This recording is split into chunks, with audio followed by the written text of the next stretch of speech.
আমি এই read out করবো, এটা রিড আউট করার পরে আপনার সিদ্ধান্তগুলো জানতে পারবেন। আজ শনিবার 20 মে 2000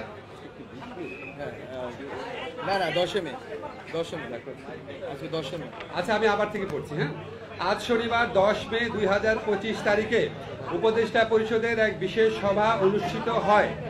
সভায় আন্তর্জাতিক অপরাধ ট্রাইব্যুনাল আইনের সংশোধনী অনুমোদিত হয়েছে। সংশোধনী অনুযায়ী আন্তর্জাতিক অপরাধ ট্রাইব্যুনাল কোনো রাজনৈতিক দল, তার অঙ্গ সংগঠন বা সমর্থক গোষ্ঠীকে শাস্তি দিতে পারবে।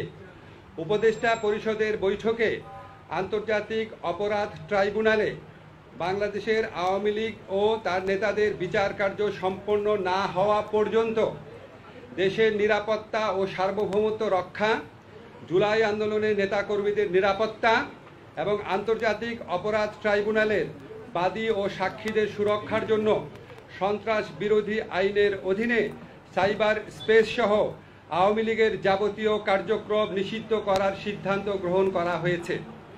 এ বিষয়ে প্রয়োজনীয় পরিপত্র পরবর্তী কর্মদিবসে জারি করা হবে।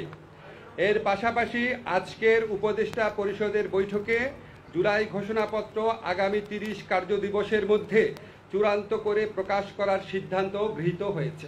ধন্যবাদ।